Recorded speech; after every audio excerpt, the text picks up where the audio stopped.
بسم اللہ الرحمن الرحیم وبہ نستعین ان الحمد للہ نحمدہ ونستعینہ ونستغفرہ ونعوذ باللہ من شرور انفسنا ومن سیئات اعمالنا من یہدہ اللہ فلا مضل لہ ومن یضلل فلا ہادی لہ واشہد ان لا الہ الا اللہ وحدہ لا شریک لہ واشہد ان محمدا عبدہ ورسولہ اما بعد اعوذ باللہ من الشیطان الرجیم بسم اللہ الرحمن الرحیم یا ایہا الذین آمنوا اتقوا اللہ حق تقاتہ ولا تموتن الا وانتم مسلمون یا ایہا الناس اتقوا ربکم الذی خلقکم من نفس واحدہ وخلق منها زوجها وبث منہما رجالا کثیرا ونساء واتقوا اللہ الذی تساءلون به والارحام ان اللہ کان علیکم رقیبا یا ایہا الذین آمنوا اتقوا اللہ وقولوا قولا سدیدا يصلح لكم أعمالكم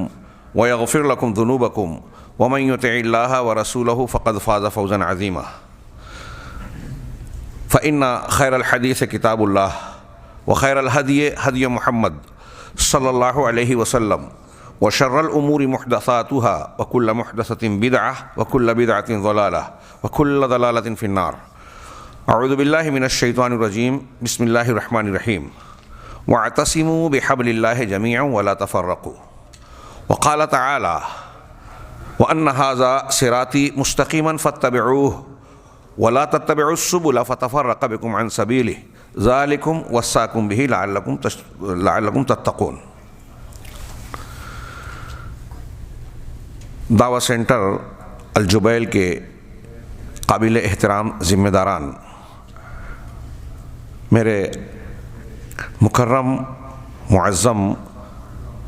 عزیزم شیخ مختار احمد محمدی مدنی حفظہ اللہ، دیگر علماء کرام، بزرگوں، بھائیوں، دینی ماؤں اور بہنوں،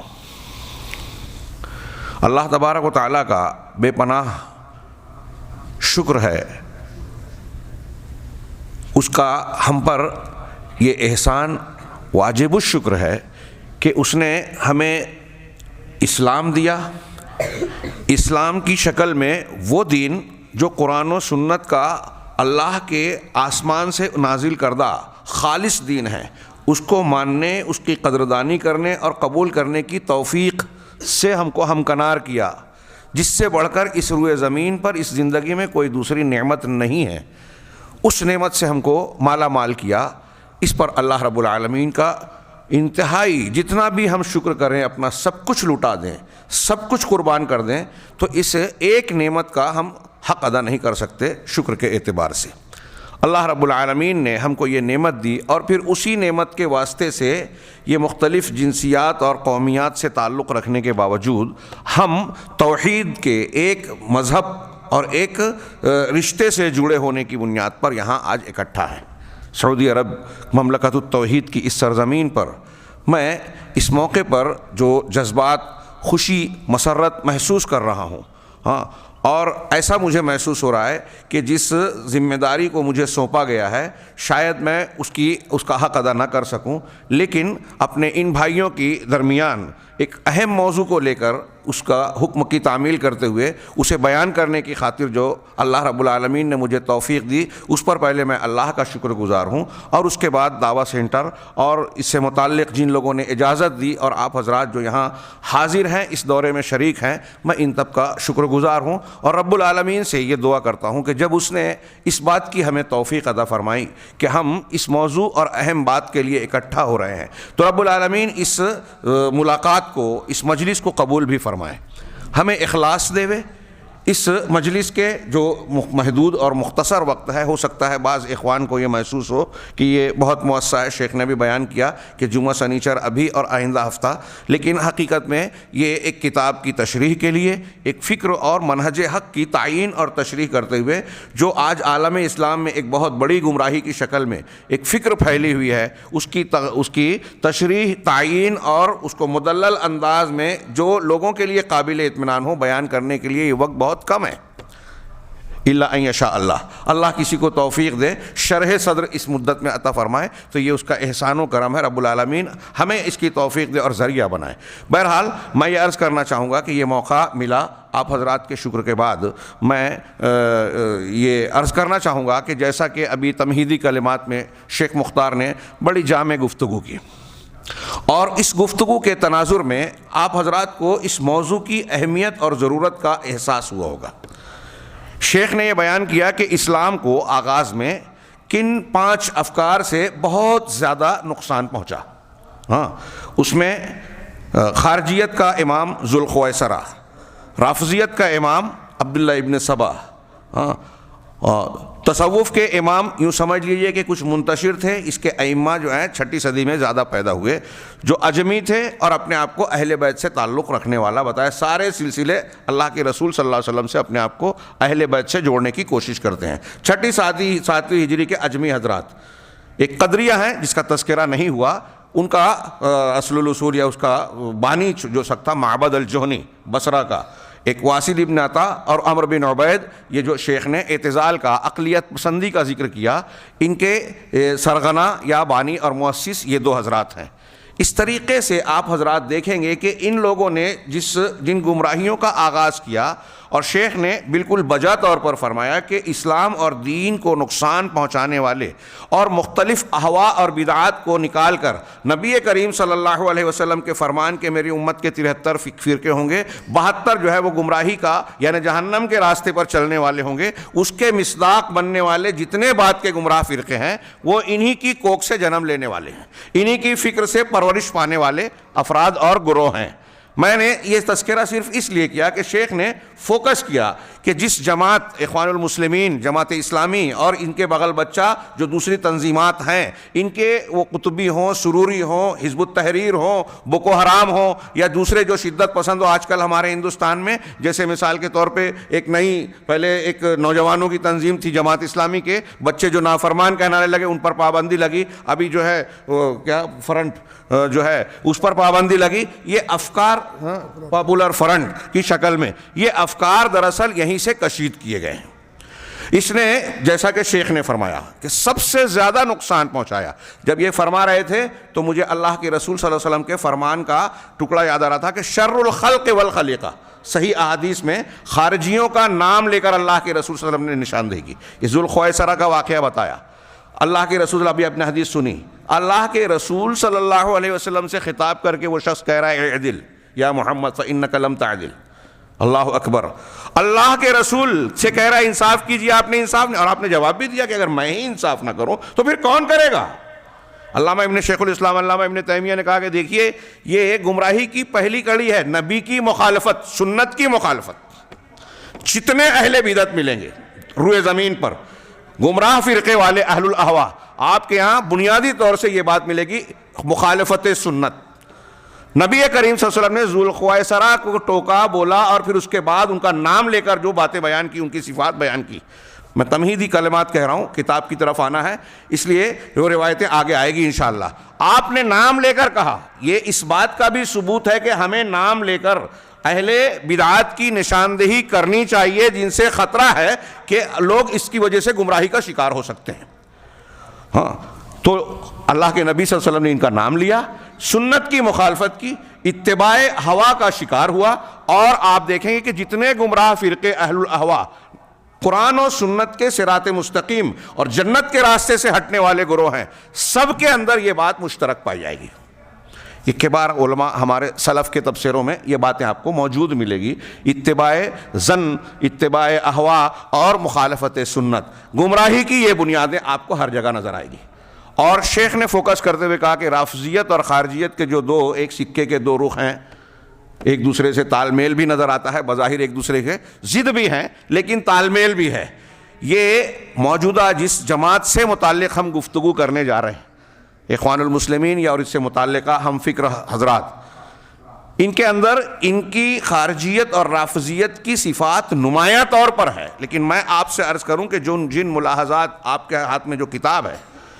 میرے پاس عربی میں،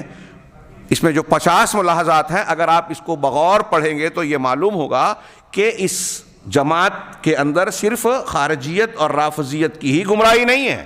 بلکہ جو دوسرے نام لیا گیا، اعتزال، دوسری زبان میں کہیں اصولی زبان میں اقلیت پسندی، ہاں، یہ بھی اس جماعت میں آپ کو بھرپور انداز میں نظر آئے گی۔ یہاں آپ کو تصوف کی گندگی بھی نظر آئے گی، باطنیت اور سریت کی شکل میں۔ یہاں آپ کو انکار حدیث بھی نظر آئے گا، یہی عقل پسندی اور اعتزال کی شکل میں۔ یہاں آپ کو منہج سلف سے انحراف صحابہ کرام پر طعن و تشنیع کی شکل میں بھی نظر آئے گا۔ یہ آپ نے کچھ چیزیں سنی ہیں، ہم ملاحظات میں اسے پڑھیں گے۔ میں تمہید میں خاص طور سے آپ حضرات کو اس جانب متوجہ کرنا چاہتا ہوں کہ آپ یہ نہ سمجھیں کہ ہم صرف اخوان المسلمین کی ایک جماعت سے متعلق یوں ہی ان کے جو ہے ان پر ناقدانہ جائزہ پیش کر رہے ہیں یا ان کی خامیوں کا ذکر کر رہے ہیں، جی نہیں، یہ ہمارے کئی اعتبار سے دینی فریضے اور ہماری آپ کی ضرورت کا ایک حصہ ہے۔ ابھی بتایا کہ اسلام اور مسلمانوں کو سب سے زیادہ نقصان روئے زمین پر آج اسی فکر سے پہنچ رہا ہے، شدت پسندی، غلو، تشدد، مسلمانوں کو بلا شرعی آداب و احکام کے کافر قرار دینا، ان کی جان مال کو حلال سمجھنا، عورتوں کی عزتوں کو پر ہاتھ ڈالنے کو جائز قرار دینا، اور یہ صحابہ کرام کے ساتھ انہوں نے کیا، تو آج کے موقع پر اس کا کیا معاملہ ہے؟ ابھی آپ نے سنا صحابہ کو دونوں کافر کہتے ہیں، تکفیر کا معاملہ۔ یہ چیز مسلمانوں میں جو نقصان پہنچا رہی ہے، ان کی گروہ بندی یا جماعت کو کہ شیرازے کو جو بکھیر رہی ہے، ساتھ ہی ساتھ اس امر نے عالم اسلام میں بلکہ پوری دنیا میں اسلام اور مسلمانوں کے چہرے کو انتہائی مخدوش بنا دیا۔ مسلمانوں کے خلاف عالمی میڈیا، یہودی میڈیا اور دوسرے جو اعدائے اسلام ہیں، وہ دہشت گردی، انتہا پسندی کے جو الزامات لگاتے ہیں، اور ہمیں اور آپ کو تعجب ہوتا ہے، لیکن ان الزامات کو تقویت پہنچانے کے لیے جواز اور ثبوت فراہم کرنے والے یہی لوگ ہیں۔ جن تنظیمات پر اعتراض کیا جاتا ہے عالمی میڈیا میں، مثال کے طور پہ داعش، آپ نے دیکھا کہ ایک ناسور کی طرح ابھرا، اور پورے عالم اسلام میں شروع میں لوگوں نے سمجھا کہ یہ ہمارے دکھوں کا مداوع کرنے آئے ہیں، پتہ چلا کہ یہ سازش کا نتیجہ ہے، اور امریکہ، اسرائیل اور ان لوگوں نے مل جل کر اسے تشکیل دیا۔ اور ہیلری کلنٹن کا یہ بیان جو آپ نے بار بار سنا ہوگا، پڑھا ہوگا، ہو سکتا ہے بعض حضرات نے نیٹ وغیرہ پہ دیکھا بھی ہو، یہ بیان تھا کہ یہ ہم نے اخوان المسلمین کے تعاون سے تشکیل دیا ہے داعش کو، ہمارے مقاصد، اپنے مقاصد کی تشکیل کے لیے گلف اور خلیج کے علاقوں میں۔ پھر انہوں نے مقاصد وغیرہ بھی بیان کیے۔ تو میں یہ عرض کرنا چاہتا ہوں بات سمیٹتے ہوئے کہ آپ حضرات اسے صرف ایک جماعت کا تذکرہ نہ سمجھیں، یہ ہمارے دین کی ضرورت ہے، ہماری اور اپنی آگے کی نسلوں کو بچانے کے لیے انتہائی شدید ضرورت ہے۔ اور عالم اسلام میں صرف یہ ان کے افکار اور ان پر ملاحظات کے روشنی میں آپ کو دین کے کچھ اصول معلوم ہوں گے، کچھ ضابطے معلوم ہوں گے۔ ہمیں اس ضمن میں اپنی نوجوان اور نئی نسل کو یہ بھی بتانا ہے کہ کسی سے ولا اور برا، دوستی اور دشمنی سے کرنے کے شرعی اصول اور ضابطے کیا ہیں، کس بنیاد پر ہم کسی کی تائید کریں کہ یہ جماعت ہماری تائید اور توثیق کی مستحق ہے، کس بنیاد پر ہم کسی جماعت کی مخالفت کریں، یہ بہت اہم بات ہے۔ اور میں اس کو ایسا کہتا ہوں، اکثر اپنے دروس میں مقامی طور پر یہ کہتا رہا ہوں کہ یہ چیز ہمارے گھر میں بھی اپنے مزاج کی شکل میں نظر آتی ہے کہ آپ کس کی تائید کرتے ہیں۔ آپ کے گھر میں اگر دو لوگوں کا جھگڑا ہو رہا ہے، کوئی معاملہ اور نزاع پیدا ہو گیا، تو آپ کس کا ساتھ دے رہے ہیں، کس کی مخالفت کر رہے ہیں، یہ آپ کے منہج سے جڑا ہوا معاملہ ہے۔ آپ کا منہج اگر صحیح ہے تو آپ حق پر رہیں گے۔ ابھی آپ شیخ کے کچھ ملفوظات ارشاد ملحوظ فرمائیں گے، ملاحظہ فرمائیں گے، تو یہاں یہ اصول ضابطہ نظر آئے گا۔ تو میں یہ عرض کرنا چاہتا ہوں کہ ان ملاحظات کو پڑھتے ہوئے ہمیں کچھ اصول اور ضابطے معلوم ہوں گے۔ ان اصول اور ضابطوں کی موجودہ عالم اسلام میں یا پوری دنیا میں پھیلے ہوئے معاملات، افکار، مذاہب کے بیچ میں ہماری نئی نسل کی تربیت اور ان کو صحیح دشا اور راستہ دکھانے کے لیے انتہائی ضرورت ہے۔ کل کے درس میں میں نے وہاں بیان کیا احسا میں کہ بعض اہل علم نے کہا کہ آج یلغار ہے پوری دنیا میں مختلف قسم کے مذاہب، افکار، غیر اسلامی چھوڑیے، مسلمانوں کے اندر جناب محمد رسول اللہ صلی اللہ علیہ وسلم کے فرامین کے مطابق ہر روز نئے فتنے سر اٹھا رہے ہیں۔ اب ان فتنوں سے بچنے کے لیے، اپنی نئی نسل کو بچانے کے لیے ہم کیا طریقہ اختیار کریں؟ اس میں تعلیم، تزکیہ کا راستہ اختیار کرنا ہوگا، اور اسی راستے کے تحت یہ دروس کے اہتمام کیے جا رہے ہیں۔ ان دروس میں یہ جو موضوعات اختیار کیے گئے ہیں، یہ موضوع محض کسی کا رد کرنے، اپنے آپ کو تسلی دینے، کسی کو نیچا اور اپنے آپ کو اونچا دکھانے کے لیے ہرگز نہیں ہے۔ اللہ رب العالمین ہمیں اس قسم کی فکر سے بچائے، ہمیں اخلاص عطا فرمائے، اور ہم ان اصولوں کے ذریعے سے، ان دروس کے ذریعے سے اپنے آپ کو اور اپنی نسل کو یہ میسج اور پیغام دینا چاہتے ہیں کہ آپ صحیح دین کو سمجھیں، صحیح دین کی حفاظت کا طریقہ جانیں، اور وہ اصول، ضابطے یا وہ مناہج اور افکار جو آپ کے دین کو نقصان پہنچا سکتے ہیں، آپ کے دین کو تباہ و برباد کر سکتے ہیں، آپ اپنے آپ کو اہل الحدیث، آپ اپنے آپ کو سلفی یا قرآن و سنت کا متبع اور فرما بردار سمجھ رہے ہیں، لیکن اس کے باوجود آپ دین حنیف سے اور منہج حق سے برگشتہ ہو گئے، آپ کو پتہ بھی نہیں چلے گا۔ ایسی صورتحال سے اپنے آپ کو بچانے کے لیے اہل علم کی ان تشریحات کو، ان توضیحات کو جاننا، سمجھنا، سیکھنا انتہائی ضروری ہے۔ ہم اچھوں کو دیکھ رہے ہیں، دعوت کا کام کر رہے ہیں، تن من دھن سے لگے ہیں، ہو سکتا ہے ان کے اندر خلوص بھی ہو، بڑی محنت کر رہے ہیں، پیسہ وقت خرچ کر رہے ہیں، قربانیاں دے رہے ہیں، لیکن ان کا منہج ہی غلط ہے۔ یہ کوئی چھوٹا موٹا نقصان نہیں ہے۔ ایک آدمی، اللہ کے رسول صلی اللہ علیہ وسلم نے، اللہ تعالیٰ نے قرآن میں ایک مثال دی ہے نا کہ تم میں سے کوئی شخص غور کرے سورہ بقرہ میں انفاق کے بیان میں، کہ کسی کے پاس جو ہے باغ ہو، اس کے نیچے نہریں ہوں، اس میں انگور اور کھجور کے درخت ہوں، اور پھر اس کی ذریت ضعفاء یعنی کمزور قسم کی اولاد ہو، اگر کوئی اللہ کی طرف سے طوفان آئے اور یکلخت اس پورے باغ کو اور آپ کی پراپرٹی کو اجاڑ دے، اور آپ خود بھی اتنے ضعیف ہیں کہ پھر سے کچھ کما بنا نہیں سکتے، تو کیا آپ کا کیا حال ہوگا؟ ہاں، اس وقت تھوڑی دیر کے لیے، یہ تو دنیا کی مثال ہے، دنیا یوں بھی چھوڑنی ہے، تباہ و برباد ہونی ہی ہے۔ اللہ رب العالمین نے اب اس جو مثال دی ہے، اپنے آپ کو وہاں فٹ کر کے رکھیے اور سوچئے کہ فرض کیجئے کہ ہم نے زندگی میں بہت کوششیں کی، نمازیں پڑھی، قربانیاں دیں، دعوت و تبلیغ کا بظاہر کام کیا، مسجد و مدرسے کی تعمیر میں اپنے گاڑی کمائی کے پیسوں کو خرچ کیا، اور بہت ساری نیکیاں کی، لیکن قیامت کے دن یہ پتہ چلے ہم کو کہ آپ نے جو محنت و کوشش کی تھی وہ سنت کے طریقے سے ہٹی ہوئی تھی، منہج کے صحیح منہج پر نہیں تھی، آپ کے عمل میں شرک تھا، آپ کے عمل میں سنت کی مخالفت تھی، لہٰذا آپ کی ساری محنت رائے گاہ گئی، آپ کے منہ پر مار دی گئی۔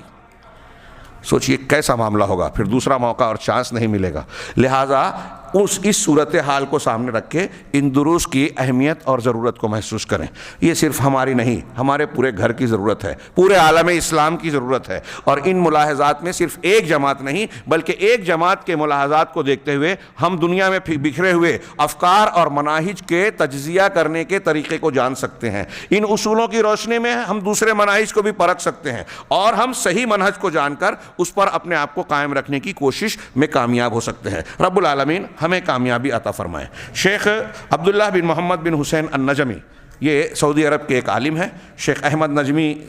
کی نسبت سے لگتا ہے کہ ان کے شاگرد یا ان کے ہم خاندان ہو، بہرحال انہوں نے ان ملاحظات کو اکٹھا کیا، 50 ملاحظات، 50 میں سے میرا ایسا ماننا ہے جس میں سے بعض کی طرف شیخ نے اپنے جامع خطاب میں جو ہے اشارہ کیا کہ یہاں توحید کا زور نہیں، یہاں بدعات کو کافی قوت ہے، خارجیت کے تکفیری معاملات اور مزاج کو غلبہ حاصل ہے، ولا اور برا کا معاملہ بھی ان کا کمزور ہے۔ یہ جو 3-4 چیزوں کا آپ نے تذکرہ کیا ہے، اگر میں ایسا کہوں کہ انہی 3-4 چیزوں کو فوکس کر کے اگر نوجوان یا نئی نسل کو اچھی طرح سے سمجھ لے تو یہ 2-3 ملاحظات یا 2-3 امور کافی ہیں اس بات کو کا فیصلہ کرنے کے لیے کہ یہ جماعت اہل السنہ والجماعہ سے کے طریقے سے، اہل حق کے طریقے سے ہٹی ہوئی ہے۔ ہاں، یہ فرقہ ناجیہ نہیں ہے، یہ 72 گمراہ فرقوں میں سے ہے، اور یہ بات میں اکیلا نہیں کہہ رہا ہوں، لجنہ دائمہ، ہاں، شیخ ابن باز رحمہ اللہ، علامہ البانی رحمہ اللہ، ہاں، حماد الانصاری رحمہ اللہ، اور ایسے بہت سارے عالم اسلام کے کبار علماء نے صراحت کے ساتھ کہا کہ یہ بدعتی اور گمراہ فرقہ ہے، ان کا اپنا ایک منہج ہے۔ یہ جھوٹ بولتے ہیں نوجوانوں سے جب کہتے ہیں کہ ہم تو صرف ایک تنظیم کے طور پر کام کر رہے ہیں، ہمارا کوئی فکرہ نہیں ہے۔ ابھی آپ یہ بھی دیکھیں گے کہ ان کا تعلق اور واسطہ، جیسا کہ شیخ نے اشارہ کیا تھا، اغیار سے ہے، ان کے یہاں کوئی ولا اور برا کا اصول ضابطہ ہے ہی نہیں۔ اور حیرت انگیز بات یہ ہے، ابھی آپ پڑھیں گے کہ یہودی، نصرانی رافضی ہر ایک سے یہ جو ہے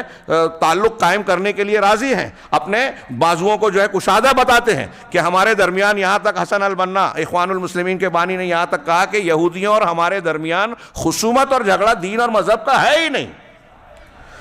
ان کے بہت سارے مرشدین نے کہا کہ ہمارا اور یہود و نصارہ کا معاملہ بحیثیت مواطن کے، ہم وطن ہونے کے برابر کا حق ہے، منصب کے اور حقوق کے سارے معاملات میں۔ ایک طرف یہ کہتے ہیں، اور مخالفت اگر پوری دنیا میں کسی کی کرتے ہیں تو وہ اہل السنہ والجماعہ اور سلفیین کی کرتے ہیں۔ کتنی تعجب کی بات ہے، یہ منہج کے انحراف کا نتیجہ ہے کہ آپ اہل حق کے مخالف بن گئے اور دنیا کے ہر باطل کا کے لیے اعلی کار بن گئے۔ تو آپ اندازہ لگائیں کہ دین کا میں کام کرتے ہوئے ہمارا نوجوان ان کے براق اور خوشنما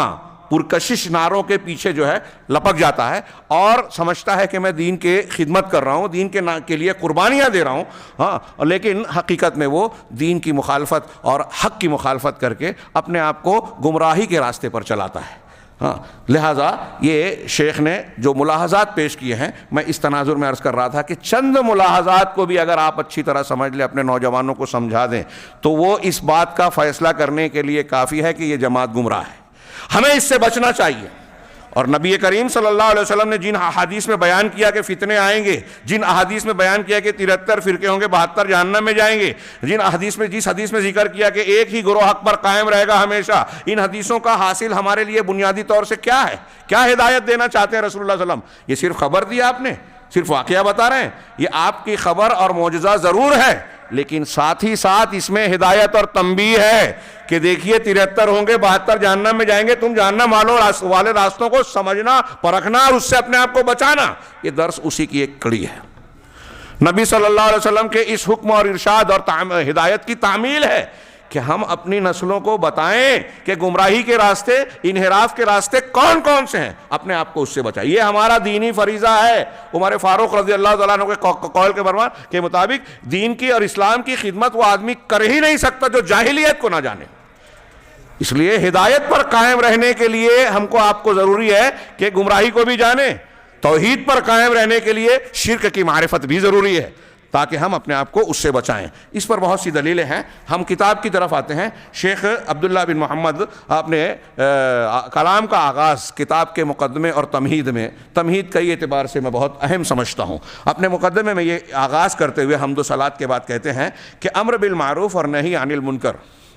اس کے مختلف جوانب کا ذکر کیا شروع میں انہوں نے۔ امر بالمعروف اور نہی عن المنکر یہ دین حنیف کی بہت عظیم اور کھلی نمایاں علامتوں میں سے ایک علامت ہے۔ یہ پہچان ہے کیا؟ امر بالمعروف، نیکی کا حکم دینا اور برائی سے روکنا۔ اللہ رب العالمین کا ارشاد ہے، بڑا مشہور فرمان ہے، وَلْتَكُمْ مِنْكُمْ أُمَّةٌ يَدْعُونَ إِلَى الْخَيْرِ، تم میں ایک جماعت ایسی ہونی چاہیے۔ منکم کا بعض اہل علم نے کہا کہ من بیانیہ ہے، تو تم کو ایسی جماعت ہونا چاہیے اگر بیانیہ مانے، اور تبعیضیہ بعض والا معنی مانے، تم میں ایک جماعت ہونا چاہیے۔ ہاں، بعض اہل علم نے بیان کو زیادہ کہ ہر شخص کو ایسا ہونا چاہیے کہ اپنے علم اور طاقت کے مطابق خیر کی طرف دعوت دے۔ یؤمنون یدعون الی الخیر ویأمرون بالمعروف وینہون عن المنکر، اور وہ معروف کا حکم دیتے رہیں اور منکر سے روکتے رہیں۔ معروف جو شریعت کی نظر میں معروف ہے، ان میں سر فہرست جو ہے توحید ہے۔ منکر جو شریعت کے اصولوں کے مطابق منکر ہے، اور ان میں سر فہرست شرک ہے، پھر اس کے بعد بدعات ہیں، پھر کبائر ہیں۔ ہاں، جو شرک کا حکم نہ دے، جو بدعات شرکیات سے لوگوں کو روکے نہیں، وہ اس جماعت یا اس صفت سے کا مصداق نہیں ہوگا۔ وَأُولَئِكَ هُمُ الْمُفْلِحُونَ، یہی لوگ فلاح پانے والے ہیں۔ اشارہ شیخ جو کرنا چاہتے ہیں، آپ اندازہ لگائیں کہ ہم یہ جو باتیں بیان کرنے جا رہے ہیں، کتابیں لکھ رہے ہیں، وہ اسی فریضے کی انجام دہی ہے۔ اللہ تعالیٰ نے اسی طرح سے یہ بھی فرمایا کنتم خیر امۃ اخرجت للناس تأمرون بالمعروف وتنہون عن المنکر وتؤمنون باللہ۔ ترجمہ آپ جانتے ہیں، میں آگے بڑھتا ہوں۔ شیخ نے آگے دوسری بات کہی، یہ اہل حق یا دین حنیف کی عظیم نمایاں صفت ہے، نشانی ہے کہ آدمی اس چیزوں سے متصف ہو۔ دوسری چیز، جس نے اس اصل الاصول کو میں خلل ڈالا، اس میں کوتاہی برتی، شیخ نے کہا کہ اللہ تبارک و تعالیٰ نے اس پر لعنت بھیجی ہے۔ چنانچہ اور اس کے دین کو اہل کتاب کے دین کے مشابہ قرار دیا۔ ہم میں سے اگر کوئی شخص نیکی کا حکم دینے اور برائی سے روکنے کی اپنی طاقت اور علم کے مطابق کوشش نہ کرے، چھوڑ دے۔ ایک بڑا طبقہ ہے، کون جھنجھٹ میں پڑے، کون ان سب چکروں میں پڑے۔ ہاں، جانوروں کی طرح زندگی گزارنے کو وہ بڑا کمال سمجھتا ہے، کھانا پینا اور رفاہیت کو اختیار کرنا۔ جی نہیں، ایک مومن بندے کی زندگی یہ نہیں ہوتی، یہ قرآن نے بتایا۔ ہاں، اب کوئی شخص اگر ایسا کر رہا ہے تو وہ اللہ تبارک و تعالیٰ کی جانب سے لعنت کا مستحق ہے اور اہل کتاب کی طرح بن گیا۔ قرآن کی دلیل دی انہوں نے، لعن الذین کفروا من بنی اسرائیل علی لسان داؤد و عیسی ابن مریم، کہ بنی اسرائیل کے لوگ جنہوں نے کفر کا ارتکاب کیا، وہ داؤد علیہ السلام اور عیسیٰ ابن مریم علیہ السلام، ان کی زبان پر لعنت کیے گئے، لعنت بھیجے گئے۔ کیوں؟ ان کی لعنت کا مستحق ہونے کی وجہ کیا تھی؟ ذالک بما عصوا وکانوا یعتدون، یہ اس وجہ سے کہ وہ گناہ اور معصیت کے کام کرتے تھے اور حد سے تجاوز، ظلم و زیادتی کرتے تھے۔ کانو، آگے بتایا کہ اس کے ظلم و زیادتی اور شریعت کی مخالفت کا ایک نمایاں عمل کیا تھا، صفت کیا تھی؟ کانو لا یتناہون عن منکر فعلوہ،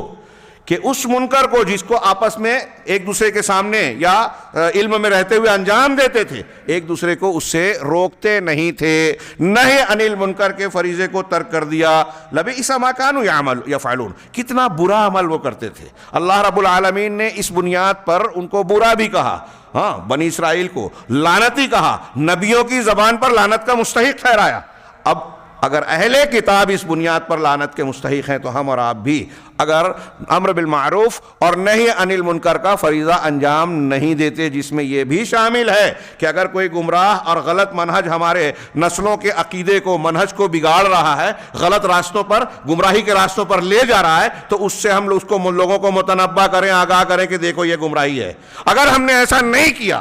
تو یہ لعنتی کام ہے۔ ہاں، یہ میں اپنے عوام کے ساتھ ساتھ علماء کو بھی اس کی یاد دہانی کرانا چاہتا ہوں جہاں تک میری بات پہنچے۔ ہاں، میں بھی اس میں اپنے آپ کو شامل مانتا ہوں کہ یہ بہت بڑی ایک کیا ہے، سرزنش ہے، اللہ رب العالمین کی جانب سے تنبیہ ہے۔ ہاں، یہ بات دوسروں سے پہلے اہل علم کو اس سے عبرت لینی چاہیے۔ چنانچہ اللہ نے، شیخ نے آگے کہا کہ اللہ تبارک و تعالیٰ نے یہ بتایا ہے کہ قیامت کے دن نجات پانے والے لوگ وہی ہوں گے جو امر بالمعروف اور نہی عن المنکر کا فریضہ انجام دیتے ہیں، لیکن وہ لوگ جو خاموش رہتے ہیں، جو مجاملہ کہیں گے کیا، چاپلوسی اور وہ چکنی چپڑی باتیں ایک دوسرے کو خوش کرنے والی کہ چلو پالیسی اختیار کر لیں اور اس کو مصلحت کا نام دیتے ہیں، جو باطل کے ساتھ مجاملت اختیار کریں،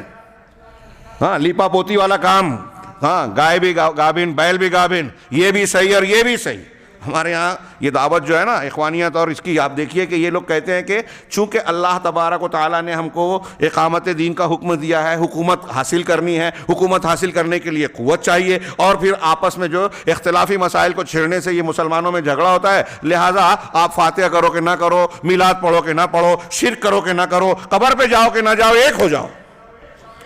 اگر آپ ایسے ہی دین کو دین کہہ رہے ہیں تو آپ کا اقامت دین میں دین کون سا ہے؟ جب آپ توحید اور سنت کو جانتے ہی نہیں، مانتے ہی نہیں، سمجھتے ہی نہیں، تو اقامت آپ کی کس چیز کی ہوگی؟ جس دین میں شرک ہو وہ دین نہیں ہے، وہ انبیاء کا دین ہے ہی نہیں۔ یہ ہمیں سمجھانا ہے۔ لیکن یہاں توحید پر بھی جو ہے مجاملہ، سمجھوتا کہ شرک کرو یا نہ کرو۔ میں جماعت اسلامی کے ادارے میں کچھ دن رہا، انہوں نے ایسی ہی باتیں کہی تو میں نے سوال کیا کہ کون سا دین؟ کیا وہ دین انبیاء کا یا اللہ کا مطلوب ہے اقامت دین میں جس کے اندر شرک ہو، خرافات ہو، بدعت ہو؟ کہا نہیں، ہم نے ایسا کہا۔ میں نے کہا آپ کہہ رہے ہیں، اپنی زبان سے کہا آپ نے، فاتحہ پڑھو کہ نہ پڑھو، ہاں، یہ کرو کہ یا نہ کرو، قبر پہ جاؤ کہ نہ جاؤ، ایک ہو جاؤ۔ عجیب و غریب معاملہ ہے یہ، ہاں، جو ہم رد کر سکتے ہیں۔ میں اکثر کہا کرتا ہوں کہ یہ اخوانی اور تحریکیوں کا عجیب معاملہ ہے، جو ہماری استطاعت میں ہے، جو نبی کے منہج میں ہے کہ انفرادی طور پہ جو شرکیات پائی جاتی ہے آپ اس کی اصلاح کیجیے۔ وہاں کہتے ہیں تسامح برتا جائے، ان کو نظر انداز کیا جائے، اور جو ہمارے استطاعت میں نہیں ہے، جو ہمارے دائرے میں نہیں ہے، ہاں، وہاں تشدد اختیار کر کے نوجوانوں کو شدت کے راستے پہ ڈالتے ہیں کہ ان سے لڑائی کرو، ان کا مجاہدہ کرو، اور یہ کرو اور وہ کرو، ہتھیار اٹھاؤ جس کی طاقت نہیں ہے، اور ان کو جھونک دیتے ہیں بربادی کی طرف، بربادی کے راستے پر۔ تو یہ الٹا معاملہ یہ ان کے منہج کی خرابی کا نتیجہ ہے۔ چنانچہ جو لوگ، شیخ کہہ رہے ہیں کہ جو لوگ امر بالمعروف اور نہی عن المنکر سے کیا ہے آنکھیں پھیرتے ہوئے خاموشی اختیار کرتے ہیں، باطل کے ساتھ مجاملہ اور ان کے ساتھ اچھا برتاؤ کی کوشش کرتے ہیں، تو قیامت کے دن اللہ نے ان کو عذاب کی وعید سنائی ہے۔ چنانچہ اللہ نے فرمایا فَلَمَّا نَسُوا مَا ذُكِّرُوا بِهِ أَنجَيْنَا الَّذِينَ يَنْهُونَ عَنِ السُّوءِ وَأَخَذْنَا الَّذِينَ، یہ قیامت کا نہیں، دنیا کے عذاب کا تذکرہ ہے۔ وَأَخَذْنَا أَنجَيْنَا الَّذِينَ يَنْهُونَ عَنِ السُّوءِ وَأَخَذْنَا الَّذِينَ ظَلَمُوا بِعَذَابٍ بَئِيسٍ، کہ جب جس چیز کی ان کو نصیحت کر دی گئی تھی اس کو انہوں نے فراموش کر دیا، تو وہ لوگ جو برائی سے لوگوں کو روکتے تھے ہم نے ان کو نجات دے دی، ہاں، اور جن لوگوں نے جن لوگوں نے ظلم کیا تھا ان کو سخت قسم کے عذاب میں ہم نے گرفتار کر لیا، بما کانوا یفسقون، اس وجہ سے اس چیز کے پاداش میں جو وہ فسق و فجور اور شریعت کی مخالفت کرتے تھے۔ یہ سورہ اعراف کی اس تناظر کی آیت ہے جو سنیچر کے دن ممنوع ہونے کے بعد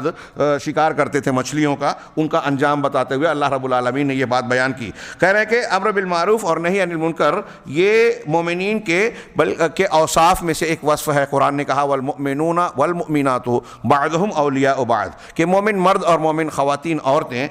ایک دوسرے کے اولیاء ہیں، دوست ہیں۔ اس ولایت شرعیہ کی اہم صفات بیان کرتے ہوئے سب سے پہلی چیز بیان کی یأمرون بالمعروف وینہون عن المنکر، کہ یہ لوگ ایک دوسرے کو نیکی کا معروف کا حکم دیتے ہیں اور برائی سے روکتے ہیں۔ اگر کسی سماج میں آپ رہ رہے ہیں، مسلمان آپ کے سامنے منکر کا ارتکاب کر رہے ہیں اور آپ اس کی تنبیہ اصلاح کی کوشش نہیں کرتے، تو آپ مومن مردوں اور عورتوں کی اس صفت سے تہی دست ہیں، محروم ہیں۔ اور کہہ رہے ہیں کہ یہ اللہ رب العالمین کی انتہائی اہم ترین بڑے اس کے مقرب بندوں کی وصیتوں میں سے ایک وصیت ہے کہ وہ وصیت کرتے تھے کہ نیکی کا حکم دیا جائے، برائی سے روکا جائے۔ اللہ تبارک و تعالیٰ نے لقمان حکیم کی وصیت کو نقل کرتے ہوئے آپ کتاب میں دیکھ سکتے ہیں، اپنی لقمان حکیم کی وصیت میں یہ یا بنیا اقم الصلاۃ وامر بالمعروف وانہا عن المنکر واصبر علی ما اصابک ان ذلک من عزم الامور۔ ترجمہ آپ کے پاس موجود ہے، اس لیے میں آگے بڑھتا ہوں کہ حضرت لقمان نے اپنے بیٹے کو شرک کی ممانعت کے بعد جو اہم ترین وصیت کی، اس میں آپ دیکھ سکتے ہیں کہ امر بالمعروف، نماز کے بعد امر بالمعروف اور نہی عن المنکر کی جو ہے تلقین کی، اور پھر اس راستے میں جو مخالفت اذیت کا معاملہ ہوگا اس پر صبر کرنے کی نصیحت بھی کی۔ پھر امر بالمعروف اور نہی عن المنکر کے ترک کر دینے سے یہ جو عذاب آتا ہے، بعض اہل علم نے لکھا کہ امر بالمعروف اور نہی عن المنکر ہماری اجتماعی زندگی کے عمل تنفس کی طرح ہے۔ جیسے ہم سانس لے رہے ہیں نا، عمل تنفس اس کو کہتے ہیں، آکسیجن ہم کو مل رہا ہے، ہم زندہ ہیں، ایسے ہی ہماری اجتماعی زندگی میں سانس لینے کا عمل اس وقت تک چلتا رہے گا جب تک ہم امر بالمعروف اور نہی عن المنکر کو انجام دیتے رہیں گے۔ اور یہ بات نصوص سے ثابت ہے، جس میں سے ایک نص کو پیش کیا جا سکتا ہے کہ اگر آپ نے یہ فریضہ، یہ عمل ترک کر دیا تو دعا کی قبولیت کا دروازہ بند ہو جاتا ہے۔ ام المومنین حضرت عائشہ صدیقہ رضی اللہ تعالیٰ عنہ کی روایت کو یہاں پیش کیا، نقل کیا۔ وہ کہتی ہیں کہ رسول اللہ صلی اللہ علیہ وسلم کو میں نے فرماتے ہوئے سنا مروا بالمعروف وانہوا عن المنکر قبل ان تدعوا فلا یستجاب لکم، کہ نیکی کا حکم دیتے رہو، برائی سے روکتے رہو، اس سے قبل کہ تم دعا کرو اور تمہاری دعا قبول نہ کی جائے۔ امام حسن بصری کہتے ہیں کہ نیکی کا حکم دو، برائی سے روکو، ورنہ تم خود نصیحت بن جاؤ گے، موعظات بن جاؤ گے، یعنی عبرت کا سامان، کہ تمہارا ایسا انجام ہوگا کہ دوسرے لوگ دیکھ کر جو ہے تم سے عبرت حاصل کریں گے، یعنی تم سے لوگ نصیحت کریں گے، نصیحت حاصل کریں گے اس بنیاد پر جو اللہ کی ناراضی اور سخط اور اللہ کی لعنت تمہارے امر بالمعروف نہی عن المنکر کے فریضے کو مہمل قرار دینے اور چھوڑ دینے کی وجہ سے جو نتیجہ برآمد ہوگا، تم اس میں جو ہے عذاب میں گرفتار ہوگے، لوگ تم سے نصیحت حاصل کریں گے، تم لوگوں کے لیے سامان عبرت بن جاؤ گے۔ اس عمل کو ترک کرنے سے اللہ تبارک و تعالیٰ دوسروں کے لیے عبرت کا سامان بناتا ہے۔ امام سفیان ثوری کہتے ہیں کہ جب تم معروف کا حکم دیتے ہو تو تم مومن کی پیٹھ کو مضبوط کرتے ہو، اور جب منکر سے روکتے ہو تو تم منافق کی ناک رگڑتے ہو۔ ہمارے اسلاف کے یہ جملے ہیں۔ آج میں معاف کیجئے گا، میں ایسا محسوس کرتا ہوں، اگر غلط ہو تو اصلاح کر دی جائے، مجھے ایسا محسوس ہوتا ہے کہ ہمارے بعض ایسے لوگ جو اہل علم اور دعات کی صف میں شمار کیے جاتے ہیں، اللہ ان کی اور ہماری اس دونوں کی اصلاح کرے، غلطیاں سب میں ہوتی ہے، ان کے یہاں منہج کی یہ کمزوری پائی جاتی ہے میرے نزدیک، جو یہ سلف کی صاف تلقینات کے خلاف ہے۔ ہاں ہم یہ دیکھیں، یہ شیخ کہہ رہے ہیں کہ اگر آپ مومن کی تائید، نیکی کا حکم دے رہے ہیں تو مومن کی تائید کر رہے ہیں، طاقت دے رہے ہیں، اور اگر معروف سے آپ منع کر رہے ہیں تو آپ منافق کی ناک رگڑتے ہیں۔ لیکن آج کل ہمارے کچھ دعات، کچھ علماء، کچھ دین پرست، دین پسندی کا مظاہرہ کرنے والے بدعتی کا ساتھ دیتے ہیں اور مومن کی اہل حق اور اہل السنہ والجماعہ، اہل الحدیث کی مخالفت کرتے ہیں، ان کے مخالفین کا ساتھ دے کر ان کو رد کرتے ہیں۔ ہمارے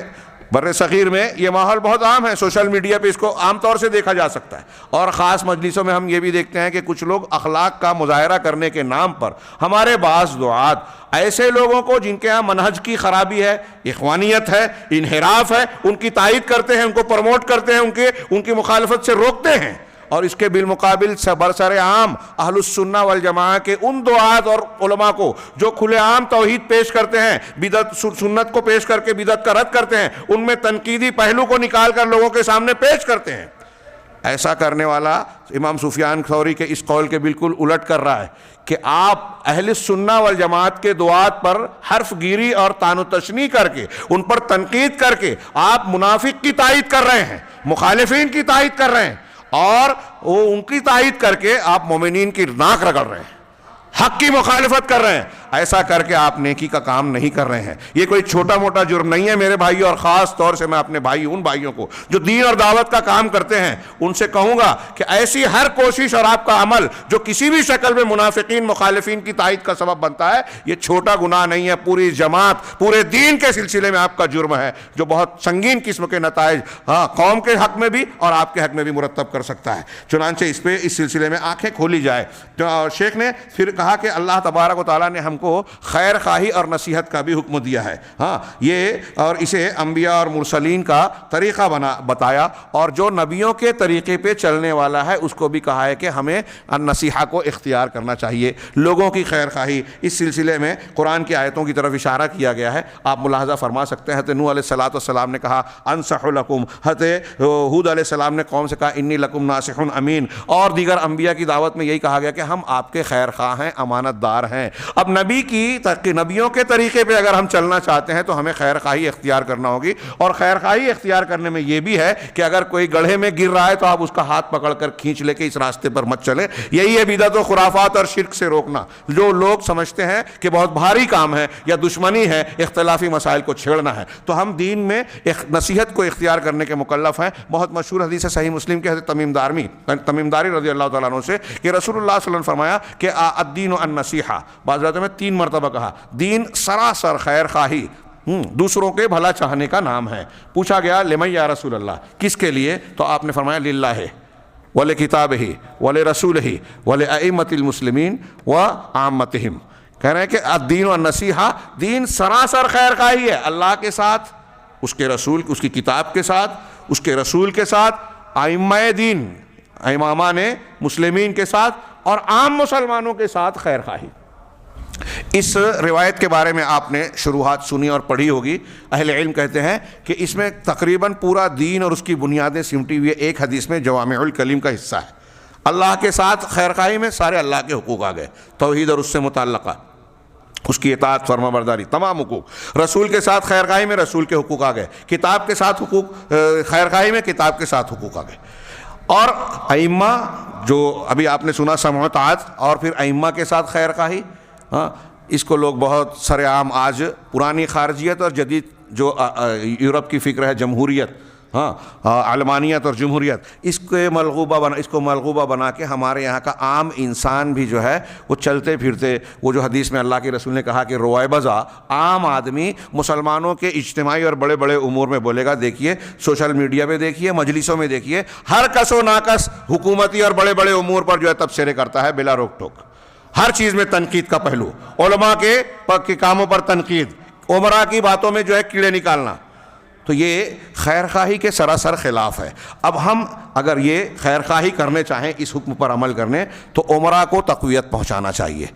ان کی سمع و طاعت کرنی چاہیے، اللہ اور رسول کی بتائی ہوئی تعلیمات کے دائرے میں معروف کے ساتھ، جیسا کہ شرط بیان کی گئی ہے. اور لوگوں کے ساتھ خیر خواہی، لوگوں کے ساتھ خیر خواہی کا ایک بڑا حصہ یہ ہے کہ نیکی کا حکم دیا جائے اور برائی سے روکا جائے. حضرت جریر بن عبداللہ بجلی کی حدیث آپ کی کتاب میں موجود ہے کہ اللہ کے رسول صلی اللہ علیہ وسلم سے میں نے بیعت کی، انہوں نے کہا کہ نماز قائم کرنے، زکوٰۃ کی ادائیگی اور ہر مسلمان کے ساتھ بھلا چاہنے، اس کی خیر خواہی. ہر مسلمان کے ساتھ خیر خواہی. شیخ کس جانب اشارہ کر رہے ہیں؟ یعنی یہ کتاب اور کتاب کو لکھنے یا جس موضوع پر ہم گفتگو کر رہے ہیں اس کے جواز اور اس کی شرعی حیثیت کی طرف اشارہ ہو رہا ہے کہ ہم شریعت کے ان احکامات کی بنیاد پر یہ کتاب لکھ رہے ہیں یا پڑھ رہے ہیں. پھر اسی طریقے سے اللہ کے نبی صلی اللہ علیہ وسلم کا یہ فرمان بھی محض سامنے رکھا جائے، اور آج اس کی بہت ضرورت ہے اس کے مفہوم کو عام کرنے کی. لا یمنعن احدکم رہبۃ الناس ان یقول بحق، کہ لوگوں کی خوف اور دہشت، کسی کی ہیبت آپ کو اس بات سے ہرگز نہ روکے کہ آپ حق بات کہنے سے باز آ جائیں. ہاں، لوگوں کا ڈر، خوف، سیاسی مصلحت اور فلاں، جیسا کہ آج ہم دیکھتے ہیں کہ جتنے اہل اہوا ہیں وہ توحید اور حق کو پیش کرنے کے سلسلے میں یہ باتیں بیان کرتے ہیں اور اس کو مصیبت کی وجہ بیان کرتے ہیں. کہہ رہے ہیں کہ لوگوں کی ہیبت تمہیں حق کہنے سے نہ روکے، اذا رآہ او شہدہ، ہاں، یا جب کوئی شخص اسے دیکھے اور اس کا مشاہدہ کرے یا وہاں موجود ہو، تو کسی کی ہیبت اور خوف انہیں اسے جو ہے حق بات کہنے سے نہ روکے. کیوں کہ اگر آپ نے حق کہہ دیا فإنہ لا یقرب من اجل، تو ایسا کہنے سے وہ یہ حق بات کہنا تم کو موت، اس آدمی کو موت سے قریب نہیں کرے گا. ولا یباعد من رزق، اور نہ ہی رزق سے دور کرے گا. دیکھیے اللہ کے نبی صلی اللہ علیہ وسلم کا فرمان کتنا فطرت کے موافق ہے. آپ کو ہم کو ڈر کس بات کا ہوتا ہے؟ ہاں، لوگوں کا. تو کوئی کسی سے ڈر خوف کھانے کے بعد وہ ہمارا کیا بگاڑ لے گا؟ اگر ہم نے حق بات کہہ دی تو حق بات کہنا، رسول اللہ صلی اللہ علیہ وسلم فرما رہے ہیں کہ آپ کی موت کا جو متعینہ وقت ہے اس سے کہیں زیادہ قریب آپ کی موت کو نہیں کر سکتا، اور آپ کا جو مقررہ رزق ہے نا اس رزق سے تم کو دور نہیں کر سکتا. جو اللہ کا مقدر ہے تم کو وہ مل کر رہے گا، اس سے ڈرنے کی کوئی ضرورت نہیں. لہذا کسی کے خوف سے حق، کلمہ حق کو بیان کرنے سے نہ باز آئیں، نہ رکیں. ہاں، کہ وہ حق بات کہے گا یا کوئی عظیم اور اہم خبر کو بیان کرے گا. یہ مسند احمد کی روایت ہے. پھر کہا کہ ثم ان بیان الحق ورد الباطل، کہہ رہے ہیں کہ یہ حق کو بیان کرنا، باطل کا رد کرنا اور اس کو جو ہے مٹانا، یہ ہمارے دین قویم کی بہت عظیم اساس ہے، بنیاد ہے. اگر یہ کام چھوڑ دیا جائے، امر بالمعروف نہی عن المنکر کا کام، تھوڑی دیر کے لیے تصور کیجئے کہ یہ ہمارے اسلاف نہ کرتے. خوارج، ہاں، معتزلہ، جہمیہ، قدریہ، روافض اور جتنے گمراہ فرقے ہیں، ان کی نشاندہی کر کے ان کا رد نہ کیا جاتا، قبر پرستی، تصوف، تو آج کیا صورتحال ہوتی؟ عام آدمی کے سامنے کیا دین کی کیا شکل بنتی؟ وہی جو پچھلی امتوں میں ہوا. حق اور باطل اس طرح سے مختلط اور گڑمڑ ہو گئے کہ ایک عام انسان کے لیے حق اور باطل میں فرق کرنا ناممکن اور مشکل ہو جاتا. اور آج بہت سارے دعات کے غلط تعامل کی وجہ سے بعض علاقوں میں ہم کہہ سکتے ہیں کہ عوامی سطح پر کچھ لوگ یہ جو کہتے ہیں کہ ہمارے لیے یہ بڑا مشکل کام ہے کہ حق کو کہاں تلاش کریں، کیسے جانیں، نشاندہی کریں. ہاں، یہاں کے علماء جب تڑپتے ہیں اور وہاں کے علماء جب بولتے ہیں تو جو بولتا ہے وہ صحیح نظر آتا ہے، یا اس قسم کی اور بھی باتیں. لیکن یہ تو ان کے عذر لنگ ہے. مگر یہ بات ہے کہ امر بالمعروف نہی عن المنکر کے سلسلے میں کوتاہی برتنے سے یا خاموشی اختیار کرنے سے صورتحال یہی بن جائے گی. اور اگر ہم اور آپ ایسا کرتے ہیں تو بہت ساری دلیلیں اس بات پر بھی شاہد ہیں کہ اللہ تبارک و تعالیٰ کو اور اس کے دین کو ہماری اور آپ کی ضرورت نہیں ہے. اللہ ہمیں ختم کر دے گا، نئی قوم پیدا کر دے گا جو یہ کام انجام دے گی. یہ میں نہیں کہہ رہا ہوں، قرآن و سنت کے نصوص میں یہ مضمون موجود ہے. لہذا کہہ رہے ہیں کہ حق کو بیان کرنا اور باطل کو رد کرنا یہ دین متین کی ایک اساسی چیز ہے اور اس کی حفاظت کی بنیادی چیزوں میں سے ہے. اگر یہ کام نہ ہو تو دین محفوظ نہیں رہ سکتا. حق اور باطل مٹ جائیں گے، ختم ہو جائیں گے، جیسے پچھلی قوموں میں ہوا. اللہ تعالیٰ نے ارشاد فرمایا ان الذین یکتمون ما انزلنا من البینات والہدی من بعد ما بیناہ للناس، کہ جو لوگ ہماری کتاب میں بینات، دلائل اور ہدایت کی جو چیزیں ہم نے بیان کی ہے اسے چھپاتے ہیں جبکہ ہم نے بیان کر دیا ہے، ہم نے نازل کیا، بیان کیا، کھولا. یہ اللہ رب العالمین کا کیا یوں ہی معاملہ ہے؟ مذاق ہے؟ ہاں کہ اللہ نے اپنے رسول کو مبعوث کیا، قرآن کو نازل کیا، قرآن کی حفاظت اور رسول اللہ صلی اللہ علیہ وسلم کے دین اور آپ کی تعلیمات کی حفاظت کا اتنا زبردست نیٹ ورک بنایا رب العالمین نے، جو دنیا میں کسی بھی قوم کے پاس آج موجود نہیں ہے۔ یہ خود ایک آپ کی حقانیت کی دلیل ہے۔ غور کیجئے، قرآن اور حدیث، یہ غیر مسلم مستشرقین یورپ اور امریکہ کے علماء کو اعتراف ہے کہ مسلمانوں نے اپنے رسول صلی اللہ علیہ وسلم کی تعلیمات احادیث کو محفوظ بنانے، محفوظ رکھنے، صحیح اور سقیم کے درمیان تفریق کرنے کے لیے جو اصول اختیار کیے قرآن و حدیث کی روشنی میں، وہ دنیا میں کسی دوسری قوم کے پاس نہیں ہے۔ اس علم کا، اس فن کا یہ نتیجہ ہے فن اسماء الرجال اور فن حدیث کا، کہ آج 1400 سال گزرنے کے باوجود بھی قرآن کا حرف حرف، نقطہ نقطہ ہمارے لیے معتبر ہے۔ پوری دنیا کے سامنے ہم پورے وثوق سے پیش کر سکتے ہیں کہ 1400 سال پہلے جس طرح سے نازل ہوا تھا یہ اسی شکل میں ہے۔ اسی طریقے سے محمد رسول اللہ صلی اللہ علیہ وسلم کی حیات طیبہ، آپ کی زندگی کا ایک عمل، عبادات، منہج اور طریقہ، یہ پہلے دن کی طرح، روز اول کی طرح آخر تک، ہاں آپ کی وفات تک پوری تاریخ کی روشنی میں ہے۔ یہ بات اکثر ہم سیرت کے باب میں پڑھتے ہیں، بیان کرتے ہیں کہ عیسائی پادریوں اور علماء کو انسائکلوپیڈیا کے واسطے سے، حوالے سے میں نے بیان کیا کہ یہ اعتراف ہے کہ حضرت عیسیٰ علیہ السلام کی زندگی زیادہ سے زیادہ 50 دن کی معلوم پڑتی ہے، جبکہ محمد صلی اللہ علیہ وسلم کی حیات طیبہ، آپ کی ولادت سے وفات تک پوری کی پوری زندگی تاریخ کی روشنی میں ہے۔ میں یہ عرض کرنا چاہتا ہوں کہ کیا یہ ایسے ہی ہوا؟ جی نہیں، یہ اللہ کا انتظام ہے۔ اِنَّا نَحْنُ نَزَّلْنَا الذِّكْرَ وَإِنَّا لَهُ لَحَافِظُونَ کی عملی اور حقیقی جیتی جاگتی تشریح اور تفسیر ہے۔ اب اللہ نے یہ اہتمام کیا، قرآن اتارا، اس کی حفاظت کا انتظام کیا، اللہ کے نبی صلی اللہ علیہ وسلم کی احادیث کی حفاظت کا انتظام کیا، اس کے لیے ایسے آدمی پیدا کیے جنہوں نے قرآن کے اور اس کے علوم کی مختلف شاخیں ترتیب دی، حدیث کے فن کو اختیار کر کے اپنی زندگیاں اس کے سلسلے میں کھپا دینے کی انہیں توفیق دی، پوری زندگیاں کھپا کر اس دین کی حفاظت کی، اور ہم اسے یوں ہی چھوڑ دیں۔ ہاں شیخ کہہ رہے ہیں کہ اگر ایسا ہوتا ہے تو اللہ نے اتنا اہتمام کیا، وہ بیان کر رہا ہے، آپ کو اور ہم کو پتہ معلوم ہے اور ہم لوگوں سے چھپا رہے ہیں۔ ہاں مولوی صاحب یہ حلال ہے یا حرام ہے، ہم کو پتہ ہے کہ یہ حرام ہے، لیکن اب اس نے تھوڑا چندہ وندہ زیادہ دیا ہے تو ہم راستہ بتا رہے ہیں کہ حلال ہے، حلال کا راستہ۔ ہاں ہندوستان پاکستان میں اس کی شکلیں آپ اور یہاں بھی ہوگی، دوسری جگہوں پر بھی ہوگی۔ ہاں ہم نے اکٹھا 3 دے دیا، ہمارا مسلک کہتا ہے کہ 3 طلاق واقع ہو گئی، اور حلالہ جو ہے وہ فطرت قبول نہیں کرتی، عارضی نکاح، اب کوئی راستہ نکالیے مولوی صاحب، ہاں یا پھر حلالے کی خفیہ کوئی شکل اختیار کی جائے۔ ہاں میں بھی اس طرف جاؤں تو بڑا لمبا وقت چلا جائے گا۔ برٹش کی ایک رپورٹ آئی تھی پاکستانی اخبار میں تو پڑھ کر شرمندہ ہو گیا تھا کہ کچھ علماء حلالہ سینٹر چلا رہے ہیں، کرواتے ہیں، اس کی ویڈیو ریکارڈنگ بناتے ہیں، بعد میں اس کی بنیاد پر بلیک میل کرتے ہیں۔ یہ وہاں کے ایک اخبار میں شائع ہوئی تھی، جسے وہاں کے شکریہ کے ساتھ ہندوستان میں چھاپا گیا تھا، میں نے جمعہ کے خطبوں میں بیان کیا حوالوں کے ساتھ۔ ہاں یہ ہے، ہاں بینک میں کام کرنے والے مسلمانوں کی جیب میں جو ہے کچھ علماء کے فتوے ہیں کہ بھائی یہاں ہم اس ملک میں رہتے ہیں اور ایسا ہے، ایسی ضرورت ہے، اس لیے یہ جائز ہے، اور ایسے ایسے ہیلے بہانے ہیں موجود کہ حرام کو حلال اور حلال کو حرام بنایا جاتا ہے۔ کوئی یہ کیا ہے؟ ایک طرف آپ سے آ کے ایک مستفتی پوچھ رہا ہے کہ قرآن و حدیث اس مسئلے میں کیا کہتی ہے، آپ ہمیں بتائیے۔ آپ قرآن و حدیث کے بجائے اپنا مسلک بتا رہے ہو تو آپ قرآن و حدیث کو چھپا رہے ہو، پہلی بات، اور غلط بتا رہے ہو، یہ مزید جرم کر رہے ہو۔ ہاں رونگٹے کھڑے کر دینے والی یہ بات ہے،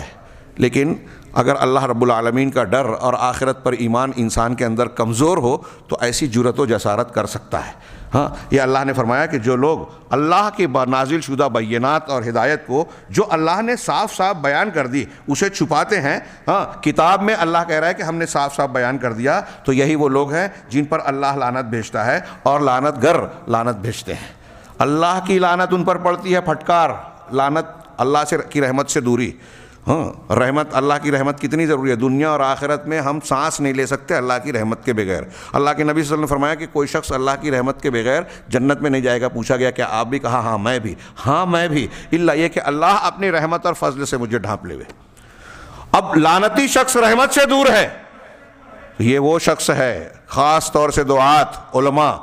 حق کے مخالفین اپنے کان کھڑے کر لیں، اس قرآن کی اس آیت کو پڑھیں، ہاں بصیرت کے ساتھ، دل کے ساتھ۔ میں تو سمجھ نہیں پاتا ہوں کہ ایمان والا، قرآن کو ماننے والا، اس آیت کو جاننے والا کیسے یہ جسارت کرتا ہے کہ حق کو چھپا کر باطل کی تائید کرے۔ ہاں صحیح کی جگہ صحیح کو جانتے ہوئے غلط فتویٰ صادر کرے. چنانچہ وہ کہہ رہے ہیں کہ اسے اللہ بھی لعنت بیچتا ہے، لعنت فرماتا ہے، اور لعنت گر دنیا میں جتنے فرشتے ہوں یا دوسرے لعنت کرنے والے وہ سب بھی لعنت بھیجتے ہیں. استثناء کیا کہ اس کو الا الذین تابوا واصلحوا وبینوا فاولئک اتوب علیہم وانا التواب الرحیم، سوائے ان لوگوں کے جن لوگوں نے توبہ کی، پلٹے، اصلاح کی اور صاف صاف حقائق کو بیان کر دیا، تو یہی وہ لوگ ہیں جن کی توبہ کو میں قبول کروں گا اور میں خوب توبہ کرنے والا، رحم کرنے والا ہوں. اللہ تعالیٰ کا یہ بھی ارشاد ہے کہ اس قوم کے کچھ لوگ جو وہ مچھلی پکڑنے والا معاملہ ہوا کہ اس میں سے ایک نے کہا کہ تم ایسے لوگوں کو کیوں سمجھانے کی کوشش کرتے ہو. آپ آیت ملاحظہ فرمائیں کتاب میں، یا وَإِذْ قَالَتْ أُمَّةٌ مِّنْهُمْ لِمَ تَعِظُونَ قَوْمًا اللَّهُ مُهْلِكُهُمْ أَوْ مُعَذِّبُهُمْ، کہہ رہے ہیں معذبہم کہ اس قوم کو، ایسے لوگوں کو آپ کیوں سمجھا رہے ہیں جنہیں اللہ رب العالمین ہلاک کرنے والا، عذاب دینے والا یا ہلاک کرنے والا ہے، تو شدید عذاب سے دوچار کرنے والا ہے. تو یہ جو نہی عن المنکر کا فریضہ انجام دے رہے تھے، سنیچر کے دن مچھلی مارنے سے منع کر رہے تھے، انہوں نے کیا وجہ بتائی؟ معذرۃ الی ربکم ولعلہم یتقون. دو وجہ ہے، اس وجہ سے ہم کو بھی نہی عن المنکر کا کام کرنا چاہیے کہ اپنے رب کے جناب میں عذر پیش کر سکیں. ہم اپنا بچاؤ کریں گے کہ ہم نے تو اپنا کام کر دیا، ذمہ داری نبھائی، پروردگار ہم اصلاح نہیں کر سکتے، یعنی توفیق نہیں دے سکتے، لیکن ہم نے اپنی کوشش کی. یہ اپنے رب کے جناب میں ہم اپنے آپ کو بچا سکیں گے، عذر ہوگا ہمارے لیے. اور ایک اور بھی فائدہ ہو سکتا ہے کہ وَلَعَلَّهُمْ يَتَّقُونَ، ہو سکتا ہے کہ ان کی اصلاح ہو جائے، وہ تقوی اور پرہیزگاری کو اختیار کر لیں. نبی کریم صلی اللہ علیہ وسلم کا یہ ارشاد بھی آگے نقل کیا، قُلِ الْحَقَّ وَلَوْ كَانَ مُرًّا، نیچے حوالے آپ کی کتاب میں بھی موجود ہیں کہ حق بات کہو چاہے وہ جو ہے کڑوا ہی کیوں نہ ہو. ابو علی الدقاق کہتے ہیں کہ حق کے بارے میں خاموشی اختیار کرنے والا، آپ ایک سچی بات کو، حق بات کو جانتے ہیں لیکن بیان نہیں کر رہے ہیں، تو کہا کہ وہ شیطان اخرس، گونگا شیطان ہے. اللہ نے آپ کو زبان دی ہے لیکن اس زبان کا صحیح استعمال نہیں کر رہا ہے، اس وجہ سے آپ شیطان ہیں. کہ آپ کو حق بولنا چاہیے، نہیں بول رہے ہیں. ہاں اس کے بالمقابل جو باطل بات کہتا ہے، جو کہہ رہا ہے اپنی اللہ کی دی ہوئی اس زبان کا استعمال کر رہا ہے لیکن باطل کہہ رہا ہے، غلط منہج بیان کر رہا ہے، شرک کو صحیح قرار دے رہا ہے، قرآن کی آیتوں کو اور اللہ کے رسول صلی اللہ علیہ وسلم کی سنت و دین کو توڑ مروڑ کر غلط چیز کو صحیح اور صحیح چیز کو غلط بیان کر رہا ہے، تو کہا کہ وہ شیطان ناطق ہے. یعنی شیطنت کس وجہ سے ہے کہ آپ اس زبان کی نعمت کا غلط استعمال کر رہے ہیں. جہاں بولنا چاہیے خاموش ہیں، جس کو نہیں بیان کرنا چاہیے آپ اسے لوگوں میں بیان کر رہے ہیں. یہ دعوت حق نہ پیش کرنے والے جو خاموش ہیں ان کے لیے بھی تعزیہ ہے. مطلب اس قول میں دلیل ہے، عبرت ہے. یہ ایک قول ہے دقاق صاحب کا رحمہ اللہ. اور جو لوگ باطل باتیں بیان کر رہے ہیں، غلط فتوے دے رہے ہیں، دین کی غلط تشریح کر رہے ہیں، ان کے لیے بھی تعزیانہ ہے. وقد قال اہل العلم، اہل علم کا یہ فرمان ہے کہ من علم حجۃ علی من لم یعلم، جو علم رکھتا ہے، جانتا ہے، یہ اس شخص پر حجت ہے جو نہیں جانتا. کتنی پیاری بات ہے. یہ اہل علم کی اہمیت و فضیلت بھی ہے اور اہل علم کی ذمہ داری بھی اس میں بیان کی گئی ہے کہ اگر شیخ مختار کو ایک فتنے کا علم ہے اور آپ کو نہیں ہے تو ان کا فرض ہے کہ آپ کو بتائیں. یہ ان کی ذمہ داری ہوئی اور یہ آپ کے لیے حجت ہیں. جب یہ قابل اعتماد ہیں، قرآن و سنت کو بیان کرنے والے ہیں، آپ ان کو پہچانتے ہیں کہ یہ منہج حق کے پر گامزن شخص ہیں، تو آپ کو ان پر اعتماد کرنا چاہیے، ان کی بات کو ماننا چاہیے. اگر بالفرض آپ کو شک ہو رہا ہے تو آپ کسی اور سے اس کی تحقیق کر سکتے ہیں، لیکن آپ سن کر انسنی نہیں کر سکتے کہ جو جانتا ہے، علم والا ہے، وہ نہ جاننے والے کے خلاف حجت ہے. ہاں چنانچہ ان ادلہ بہو کو دیکھتے ہوئے اس پیراگراف پورا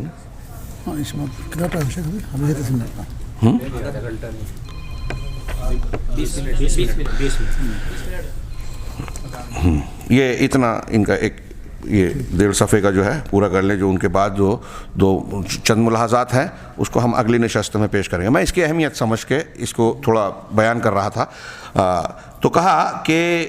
یہ جو دلائل ابھی ہم نے پڑھے امر بالمعروف اور نہی عن المنکر، آپ غور کیجئے گا کہ انہوں نے مختلف جوانب سے قرآن و سنت کی دلیلیں دی، صفات نہ کرنے پر انجام وغیرہ وغیرہ. ہاں ہم آگے بڑھتے ہیں کہ امر بالمعروف اور نہی عن المنکر کہ ان دلائل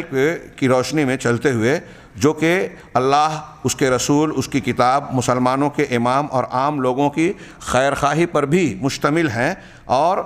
حق کے بیان کرنے کی طرف ابھارتے ہیں، ہاں اس کو چھپانے سے ڈراتے ہیں کہ آپ حق کو جان کر اسے چھپا لے ہوئے. تو یہ اس لیے کہ یہ بہت بڑا منکر کام ہے. آپ حق کو جانتے ہوئے اسے چھپائیں, امر بالمعروف کا فریضہ انجام نہ دیں. الانحراف کہہ رہے ہیں کہ فإن من أعظم المنکرات, اس لیے کہ عظیم منکرات میں سے ایک منکر یہ ہے کہ آپ اللہ کے صراط مستقیم سے منحرف ہوں, رب العالمین کی توحید میں تساہل اور کوتاہی برتیں, اور اہل بدعت اور مبتدعین کے ساتھ جذباتیت کا مظاہرہ کریں, لگاؤ کا, نرمی کا مظاہرہ کریں, ان کی عظمت شان کے قائل ہوں, ان کو بڑا بتائیں. ہمارے یہاں آج کل یہ چل رہا ہے کہ بھائی بدعتیوں سے لوگ متاثر ہو جاتے ہیں, گلیمر. میں ایک بات خطبات میں ہمارے یہاں کہتا تھا کہ تھوڑی دیر کے لیے ایسے سوچئے کہ اگر حضرت موسیٰ علیہ السلام کے زمانے میں جو فرعون کی حیثیت تھی, حکومت, بادشاہت, طاقت, اقتدار, اگر وہ حضرت موسیٰ کے پاس ہوتی اور فرعون حضرت موسیٰ کی طرح ہوتا کہ کوئی ساتھ نہیں, کوئی طاقت نہیں, دنیاوی اور مادی اعتبار سے کوئی اقتدار, قوت, دولت نہ ہوتی, تو کیا بنتا, صورتحال کیا بنتی؟ ہاں شیخ, اگر, اور یہ اکثر ہمیں نظر آتا ہے, یہ اس میں تسلی میں جو بیان کر رہا ہوں اس میں اہل حق کے لیے تسلی اور اس کا قوت کا, تقویت کا سامان بھی ہے کہ یہ اللہ کی آزمائش کا ایک پہلو ہے کہ اہل باطل طاقتور دکھائی دیتے ہیں, صاحب اقتدار ہوتے ہیں. اگر سوچئے کہ میں نے جیسا کہ ابھی آپ سے سوال کیا کہ اگر فرعون کی جگہ موسیٰ علیہ السلام ہوتے, طاقت, بادشاہت, قوت میں, اور فرعون کو کوئی پوچھنے والا ہوتا کیا؟ اس کے پاس نہ دنیا کی قوت و طاقت ہی, نہ دلیل ہوتی, سوال ہی نہیں. تب وہ کہہ سکتا, کہہ پاتا انا ربکم الاعلی, وہ سرکشی اور مظالم ڈھا پاتا, سوال ہی پیدا نہیں ہوتا. ہم دیکھتے ہیں, پڑھتے ہیں انبیاء کرام کی حیات طیبات میں, حضرت نبی کریم صلی اللہ علیہ وسلم کے سامنے ابو جہل اور سرداران قریش بظاہر طاقتور نظر آ رہے ہیں مکی زندگی میں, اور انعام رکھ رہے ہیں کہ جو سر لائے گا اس کو 100 اونٹ کا انعام دیا جائے گا. سیدنا ابوبکر صدیق اور اللہ کے نبی صلی اللہ علیہ وسلم سے ہر ایک کے لیے بات پھیلے نہ, اس لیے سمیٹتا ہوں کہ یہ اللہ تعالیٰ کی حکمت و مشیت کا حصہ ہے اور ہمارے امتحان کا پہلو ہے کہ بظاہر ہمیں کچھ اعتبار سے اہل بدعت اور اہل باطل طاقتور نظر آتے ہیں. ہمارے کچھ نوجوان اس پر شکایت کرتے ہیں کہ مسلمانوں پر اتنا ظلم ہو رہا ہے, مسجدوں, عبادت گاہوں پر جو ہے نشانہ باندھا جا رہا ہے, قانون بنائے جا رہے ہیں, عالمی سطح پر ہم دیکھ رہے ہیں کہ کتنے لوگ مظالم ڈھا رہے ہیں, شام میں, مصر میں, فلاں چیچنیا, بوسنیا, جن کا تذکرہ سن کے بھی ہماری آنکھیں چھلک جاتی ہیں, ہمارے نیندیں اڑ جاتی ہیں اگر اہل درد ہیں مسلمان, جو آپ اسلامی جذبہ رکھتے ہیں, تو پھر ان کے ساتھ یہ اللہ تعالی کی پکڑ کا معاملہ کیوں نہیں ہوتا؟ یہ اللہ رب العالمین کی حکمت, اس کی جو ہے تقدیر اور اس کے قضاء اور قدر کے فیصلے ہیں جو بہت ساری حکمتیں اپنے اندر سمیٹے ہوئے ہیں. اب ایسی چیزوں کو دیکھ کر, دنیاوی شان دیکھ کر کسی بدعتی کو طاقت قوت حاصل ہے, اور کوئی اہل حق میں سے کوئی فرد اس کی عظمت اور تعظیم کر رہا ہے, اس کی تعریف کر رہا ہے کہ یہ اتنا دنیا میں وہ جو ہے مشہور ہے, اس کے حکومتوں میں اتنے بول چال ہیں, اور جو ہے گلیمر رکھتا ہے, ٹی وی چینل پہ آتا ہے, اس کے فالوورز اتنے ہیں, اس کے فلاں ویوز اتنے ہوتے ہیں, تو لہٰذا میں اس کو اگرچہ باطل ہے لیکن اس کا ساتھ دوں, تعریف کروں تاکہ میرا بھی کچھ کام بن جائے. تو جو ان کی تعظیم شان کرتا ہے, اور ولاۃ امور جو ہمارے حکام ہیں, عمرا ہیں, ان کے خلاف باتیں کرتا ہے. ہمارے ملکوں میں, ان ملکوں سے باہر آپ جائیں تو مسلمانوں کا ایک عام مشغلہ نوجوانوں کا وہ بن گیا ہے, عجیب و غریب, یعنی کیا کہیں گے اس کو, افراتفری ہے کہ جو کام ہمارے لیے مفید ہے, تعلیم, تربیت, علماء سے استفادہ, توحید, سنت, ذکر و اذکار, عبادات, ان سے آدمی ہٹ کر موبائل میں, واٹس ایپ پہ, ٹویٹر پہ لگا ہوا ہے, حکومتی امور پر جو چرچے کر رہا ہے اس پہ کر, ایسے امور سے جڑا ہوا ہے جو اس کے لیے اور امت کے لیے فائدہ مند قطعی نہیں ہے. ائمہ نے لکھا, علماء کرام نے لکھا, آج ہمارے سلفی علماء اس پر زور دے رہے ہیں نوجوانوں کو, لیکن لوگوں کی سمجھ میں نہیں آتا. وہ کہتے ہیں من حسن اسلام المرء ترکہ ما لا یعنی, یہ بہت اہم بات ہے کہ اسلام کی خوبی یہ ہے آدمی کے کہ لایانی چیزوں کو آپ ترک کر دیں. اب آپ اگر حکومت اور فلاں پہ تبصرے کر رہے ہیں تو کیا آپ کے اس تبصرے سے کوئی اصلاح, کوئی فرق, کوئی فائدہ ہو رہا ہے؟ آپ دیکھیے کہ آپ کا فائدہ کس میں ہو رہا ہے. جس چیز میں آپ کا, آپ کے گھر کا, آپ کی امت کا فائدہ ہے وہ کام کیجئے. اور یہ تحریکیت, یہ جذباتیت, یہ فلاں اور فلاں نعرے, شور ہنگامے ٹویٹر پر اور واٹس ایپ پر جو ہے مختلف قسم کے تبصرے کرنا, راتوں کو جاگ کر مختلف قسم کی باتیں اور طنز و تعریض کرنا, اس میں آپ کا یا امت کا کوئی فائدہ نہیں, نقصان ہی نقصان ہے.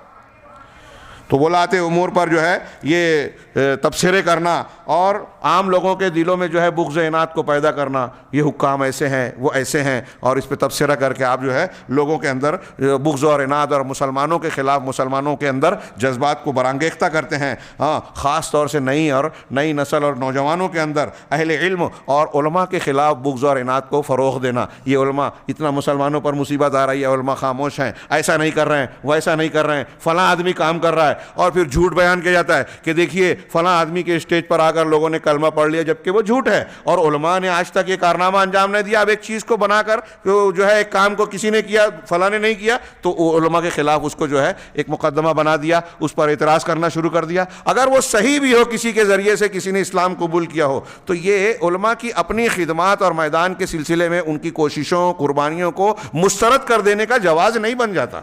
ہاں، اور پھر ہم تو دیکھ رہے ہیں کہ آج کل یہ دعووں کا زمانہ ہے۔ ہاں، ایک داعی کہتا ہے کہ میرے ذریعے سے جو ہے ایک سال میں 1,00,000 لوگ مسلمان ہو گئے۔ حیرت انگیز بات۔ ہاں، ایک بھی مسلمان نہیں ہوا جن کا میں ذکر کر رہا ہوں میرے علم کے مطابق، صرف ان کی کوشش سے۔ ہاں، دوسرے پہلے سے مسلمان ہو گئے، اسٹیج پہ بلا کے کلمہ پڑھ لیا۔ 2 سال پہلے ایک آدمی مسلمان ہوا، اسٹیج پہ بلا کے جو ہے ان سے کلمہ پڑھوا رہے ہیں، اور شو یہ ہو رہا ہے کہ مسلمان ان کے ذریعے سے ہوئے۔ میں ان کی شخصیت پر تنقید مقصود نہیں، خیر خواہی، امر بالمعروف نہی عن المنکر۔ اگر آپ داعی حق ہیں تو جھوٹ کے سہارے کی ضرورت نہیں ہے۔ اہل سنت والجماعت اور اہل حق کا طریقہ دعوت میں یہ ہرگز نہیں ہو سکتا کہ جھوٹ کو بنیاد بنائیں، غلط پروپیگنڈا کریں۔ آپ کے پاس جو دلائل ہیں وہ کافی ہیں، انبیاء کا منہج آپ کے لیے کافی ہونا چاہیے۔ خیر، تو یہ ساری چیزیں جو انہوں نے بیان کی کہ نصیحت اور شفقت، مسلمانوں کے ساتھ شفقت یہ ہے کہ ان منکرات کو بیان کیا جائے اور دنیا اور آخرت میں ان منکرات اور خرابیوں کے نقصانات سے لوگوں کو آگاہ کیا جائے، ڈرایا جائے۔ علامہ ابن تیمیہ رحمہ اللہ کا بڑا شاندار قول نقل کیا، اس قول کو یاد کر لیجئے۔ یہ کہتے ہیں کہ سنت کا حکم دینا اور بدعت سے روکنا یہ امر بالمعروف اور نہی عن المنکر ہے، جو آج بہت سارے اصحاب جبہ و دستار سمجھنے کے لیے تیار نہیں ہے۔ کچھ لوگوں کو اگر آپ بدعت کا، خرافات کا رد کر رہے ہیں، خیر مسلمانوں میں آپ اختلاف پھیلا رہے ہو، فضائل بیان کرو، حکومت قائم کرنا ہے تو یہ چیزیں چھوڑ دیجئے۔ ہاں، اور نہ جانے کیا کیا، یہ منہج کی خرابی ہے۔ یہ علامہ ابن تیمیہ رحمہ اللہ اللہ ان پر رحم فرمائے، ہاں ان کے درجات بلند فرمائے۔ کیا بہترین بات کہہ رہے ہیں کہ سنت کا حکم دینا، بدعت سے روکنا۔ بدعت سے آپ کو روکنا پڑے گا۔ اگر آپ بدعت پر خاموش ہو تو آپ اہل حق نہیں ہیں، آپ دین کی خدمت انجام دینے والے نہیں ہیں۔ یہ اہل حق کی ایک پہچان ہے، بار بار میں کہتا ہوں، اور اس پر بہت سی دلیلیں نصوص ہے کہ آپ اگر قرآن و حدیث کے خلاف کسی تحریک کو دیکھ رہے ہیں اور خاموش ہیں تو آپ دین کی دعوت دینے والے کیسے ہو سکتے ہیں؟ بدعت کو برداشت کر رہے ہیں، چپ ہیں۔ ارے فضائل دیکھیے، سونے کے آداب، چلنے کے آداب، فلاں چیز کے آداب، آپ یہ بیان کر رہے ہیں، اور نہ جانے دوسرے کچھ آپ کے خاص طریقے ہیں وہ اختیار کے نبی کی علم کی تعلیم کے مطابق۔ میں نے اپنے دوستوں کو دیکھا جماعت اسلامی والے، ارے وہ ہیں، آپ بیان کیجئے ذرا اس مسئلے کو، آپ کیوں نہیں بیان کرتے؟ کہا ہماری پالیسی کے خلاف ہے۔ میں نے کہا آپ کی پالیسی قرآن و حدیث کے خلاف ہے؟ کہا نہیں، آپ نہیں سمجھیں گے۔ تو میں نے کہا سمجھائیے صاحب، وہ قیامت تک نہیں سمجھا سکتے، لیکن کچھ لوگ سمجھ لیتے ہیں ایسی چیز جو ناقابل فہم ہے۔ چنانچہ علامہ ابن تیمیہ کہتے ہیں کہ سنت کا حکم دینا، بدعات سے منع کرنا، یہ نیکی کا حکم اور برائی سے روکنے میں داخل ہے، امر بالمعروف نہی عن المنکر میں، اور یہ نیک اعمال میں بہت بڑا بلکہ افضل ترین نیک عمل ہے۔ فرائض کے بعد یہ بہت اہم معاملہ ہے۔ ایسے سلف کے آپ کتنے اقوال پڑھیں گے کہ وہ کہتے ہیں کہ نوافل عبادات کے مقابلے میں بدعت کا رد کرنے والا یہ زیادہ افضل انسان ہے، یہ زیادہ اہمیت کا کام کر رہا ہے۔ شیخ علامہ عبدالعزیز ابن عبداللہ ابن باز کا یہ قول پیش کر کے ابھی کے درس کو ہم جو ہے منقطع کریں گے کہ مسلمانوں پر واجب ہے کہ حقیقت کی وضاحت کریں، ہاں، اور ہر جماعت سے مناقشہ، جماعت اور جمعیت سے مناقشہ کریں، اور تمام لوگوں کے ساتھ خیر خواہی کو اختیار کریں، اور اس راستے اور خط پر چلیں جس کو اللہ تعالیٰ نے اپنے بندوں کے لیے مشروع کیا ہے، بنایا ہے، متعین کیا ہے، اسی راستے کو اختیار کریں۔ اتنی سادی، سمپل اور زبردست مضبوط بات، یہ ہمارے سلفی علماء کی خوبی ہے، ہاں، انتہائی مضبوط اور مستحکم۔ اس کو ہلکے سے نہ گزریں، غور سے پڑھیں، سنیں۔ وہ کہتے ہیں کہ حق کو بیان کریں، ہر جمعیت اور جماعت کا مناقشہ کریں، تفتیش کریں، ہاں، اور تمام لوگوں کے ساتھ بھلائی کو اختیار کریں، اور اس راستے پر چلیں جو رسول اللہ تبارک و تعالیٰ نے اپنے بندوں کے لیے متعین کیا، کھینچا ہے اس خط کو، اور ہمارے نبی صلی اللہ علیہ وسلم نے جس راستے کی طرف بلایا ہے۔ ہاں، ومن تجاوز ھذا، لیکن جو شخص اس سے تجاوز کرے، اس سے ادھر ادھر ہٹے گا، واستمر فی عنادہ، ہاں لمصالح شخصیہ او لمقاصد لا يعلمها الا اللہ، کسی شخصی مصلحت کی وجہ سے یا کچھ ایسے مقاصد کی بنیاد پر جس کو اللہ کے سوا کوئی نہیں جان سکتا، اگر کسی بھی مقصد کے تحت اس راستے کو جو اللہ اور رسول کا متعین کیا ہے اس سے ہٹتا ہے تو فإن الواجب التشہیر بہ، یہ بہت اہم، ہمارے علماء اور دعات بھی سن لے میں جو مصلحت کی بات کرتے ہیں کہ پھر واجب ہے کہ اس کی تشہیر کی جائے، اس کا نام لے کر نشان، نبی صلی اللہ علیہ وسلم نے ذوالخویسرہ کا نام لے کر کہا خارجی پیدا ہوں گے، ان کی ایسی ایسی علامت ہوگی جس کو ملے گا اس سے یہ معاملہ کرنا، آپ نے نام لے کر ہمارے لیے سنت مقرر کی ہے کہ باطل پرست اور ایسا شخص جو قوم اور امت کو گمراہ کرنے کا سبب بن سکتا ہے اس کی تعیین اور نشاندہی کی جائے، اس کے بارے میں خاموشی اختیار کرنا، ارے نام کیوں لے لیا، یہ طریقہ صحیح نہیں ہے۔ میں نے دیکھا کہ ہمارے کبار علماء جو منہج سلف کے سختی سے پابند اور صحیح منہج کو اختیار کرنے والے ہیں، وہ اپنے زمانے کے اہل بدعت کی نشاندہی کرتے ہیں، خاص طور سے جن کی جو مشہور نہیں ہے، جن کے نام لینے کی ضرورت نہیں ہے، ان کو ٹال کر صرف باطل کا رد کیا جائے گا۔ اصل مقصد یہ، شیخ فوزان صاحب سے فتویٰ پوچھا گیا تو انہوں نے یہی جواب دیا تفصیل سے کہ اصل مقصود ہے خطاؤں کو رد کرنا، غلط بات کا رد کرنا، لیکن اگر کوئی ایسی شخصیت ہے جس سے لوگ متاثر ہیں، اسے بڑا داعی سمجھ رہے ہیں، اس کو قابل تقلید سمجھا جا سکتا ہے، تو ایسا ممکن ہے کہ عام آدمی کو جب ہم اس کا نام نہ لیں تو وہ سمجھے گا کہ یہ اسلام کا داعی ہے، یہ بہت صحیح منہج کا حامل اور علمبردار ہے، لہذا اس کی باتوں کو اس کے پیچھے چلنے لگے گا۔ ایسے لوگوں کے بارے میں نام لے کر تردید کرنا ضروری ہے۔ کہہ رہے ہیں شیخ کہہ رہے ہیں کہ فإن الواجب التشہیر بہ والتحذیر منہ، اور اس سے ڈرانا واجب ہے ممن عرف الحقیقہ، ان لوگوں کا جو حقیقت کو جانتا ہے، حتی یتجنب الناس طریقہم وحتی لا يدخل معہم من لا یعرف حقیقت امرہم، یہاں تک کہ تاکہ، کیوں بتانا ضروری ہے، ڈرانا ضروری ہے؟ تاکہ عام آدمی ان کے طریقے سے اجتناب کرے، بچ جائے، اور ان کے ساتھ وہ شامل اور داخل نہ ہو جائے جو ان کی حقیقت امر کو جانتا نہیں ہے۔ نتیجہ کیا نکلے گا کہ اگر وہ بغیر جانے ان کے ساتھ لگے گا فَيُضِلُّهُ، تو وہ لوگ اسے گمراہ کریں گے۔ نبی صلی اللہ علیہ وسلم کی حدیث ہے کہ مجھے اپنی امت پر سب سے بڑا خوف جس کا ہے، گمراہ کرنے والے ائمہ کا ہے، اور یہ ائمہ جگہ جگہ اگے ہوئے ہیں، ابل رہے ہیں، ابلے ہوئے ہیں ایسے ائمہ، کوئی صحابہ پہ تنقید، عالم نہیں ہے۔ ہمارا جاہل آدمی گلیمر دیکھ کر، لائک کرنے والوں کی تعداد دیکھ کر اس کے پیچھے بھاگنے لگا۔ ہاں وَيَصْرِفُ عَنِ الطَّرِيقِ الْمُسْتَقِيمِ، اور پھر نتیجہ یہ نکلے گا کہ ہم نے نشاندہی نہیں کی تو یہ ان کے پیچھے چلیں گے، گمراہی کا شکار ہوں گے، اور وہ لوگ انہیں صراط مستقیم سے پھیر دیں گے جس کی اتباع کا اللہ رب العالمین نے ہم کو حکم دیا ہے کہ وَأَنَّ هَذَا صِرَاطِي مُسْتَقِيمًا فَاتَّبِعُوهُ، اللہ تعالیٰ کہہ رہا ہے کہ یہ میرا سیدھا راستہ ہے، تم اسی کی اتباع کرو، وَلَا تَتَّبِعُوا السُّبُلَ فَتَفَرَّقَ بِكُمْ عَنِ السَّبِيلِ، اور ان راستوں پر نہ چلو جو تم کو، دوسرے راستوں پر نہ چلو جو تم کو اللہ کے متعین کیے ہوئے راستے سے ہٹا دیں گے۔ ہاں ذالکم وصاکم بہ، ہمارے یہاں تحریکی حضرات کہتے ہیں کہ لوگوں کی بدعت اور مناہج کو مقرر یا مانتے ہوئے ایک ہو جاؤ۔ اللہ کا کلام کہہ رہا ہے کہ اگر آپ دوسرے راستوں پر چلو گے تو آپ اللہ کے راستے سے ہٹ جاؤ گے۔ کون سی بات مانی جائے، سوچئے۔ ہاں اللہ کا راستہ اختیار کیا جائے، سمجھا جائے، دوسرے راستوں کو سمجھ کر اس کا رد کیا جائے، یہ اتحاد کی شکل ہے، نجات کا راستہ ہے۔ ورنہ اگر یہ اللہ تعالیٰ کا تاکیدی حکم ہے، وصیت ہے تاکہ تم بچ جاؤ، اپنا بچاؤ کر لو۔ آگے شیخ نے اتنی ساری معروضات کے بعد جو بات کہی وہ یہ کہ آج بہت سارے مناہج، طریقے، دین کے دعوتیں ہمارے ارد گرد اور سماج میں جو موجود ہیں، آبادیوں میں دکھائی دے رہی ہیں، ان گمراہ فرقوں میں جس نے جو ہے ایک دین کا لباس پہنا ہوا ایک منہج ہے، ان میں سے ایک اخوان المسلمین کا منہج بھی ہے۔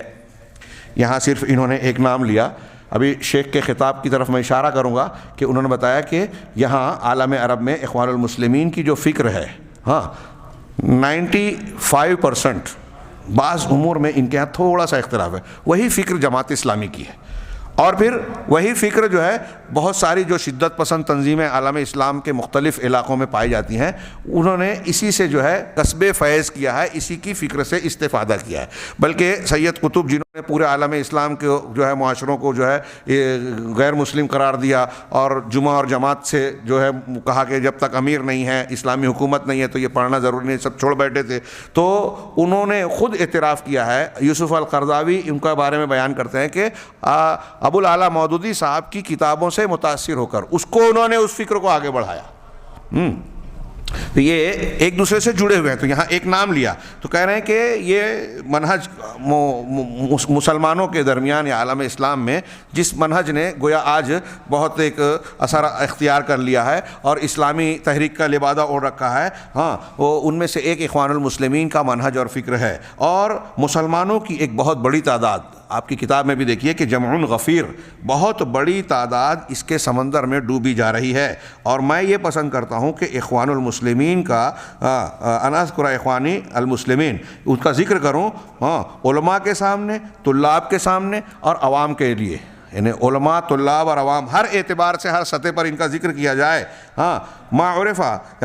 کہ تاکہ اس جماعت کے متعلق جو ہے پوری حقیقت واضح ہو جائے، اور لوگ اچھی طریقے سے اس پر پڑے پردے کو ہٹا کر دیکھ لیں میں، اس لیے کہ خبر آپ نے جو سنا یہ معائنے کی طرح نہیں ہوتی، وما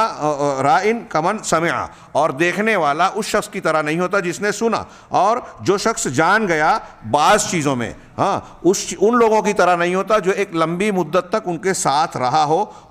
یا جس کو ما كتبه عنهم بعض اہل العلم الذين عرفوهم، یا اس چیز کو جس نے بعض اہل علم نے ان کو پہچان کر جو ان کے بارے میں لکھا اور اس کو ان کو سمجھ کر لکھا، یہ اس کی طرح نہیں ہے۔ بعض یعنی یہ ان کی بات کا خلاصہ میں اپنے الفاظ میں یہ بیان کروں کہ اہل علم اور جو لوگ جانکار ہیں انہوں نے اس جماعت کے بارے میں جو کچھ مشاہدات اور پکی مختہ خبریں، اپنے تجربات، اپنے علم اور مشاہدات، اور خود ان کے قائدین کے اقوال کی روشنی میں جو کچھ جانا، جو بیان کیا، وہ جاننا بہت اہمیت کا حامل ہے، تاکہ ہم ان کے بارے میں جو ہے صحیح فیصلہ کر سکیں۔ اور پھر اس دنوں نے ان کے منہج اور طریقے کو بیان کرتے ہوئے کہہ رہے ہیں کہ میں اپنے کلام کو کچھ حصوں میں تقسیم کر رہا ہوں۔ پھر انہوں نے 5 باتیں بیان کی ہے ملاحظات کو پیش کرنے سے پہلے۔ یہ 5 باتیں جو ہے اس حیثیت سے اہمیت رکھتی ہیں، گویا یہ آگے جو پیش کیے ہوئے ملاحظات ہیں اس کی وجہ، تعلیل اور حکمت بیان کر رہے ہیں کہ میں نے کیوں بیان کیا، کیا ضرورت ہے، کیا اہمیت ہے، اس کا ان 5 نکات میں تذکرہ ہوگا۔ ہم اگلے درس میں اس کا سرسری طور سے انشاءاللہ تذکرہ کریں گے، اور پھر آپ اس پر مطالعہ کر کے اس پر غور کیجیے گا۔ اللہ رب العالمین سے دعا ہے کہ وہ ہمیں حق کو حق کی شکل میں، باطل کو باطل کی شکل میں جاننے سمجھنے کی توفیق عطا فرمائے، حق کو اختیار کرنے اور باطل سے بچنے کی توفیق دے۔ وآخر دعوانا ان الحمدللہ رب العالمین وصلی اللہ علی نبینا محمد۔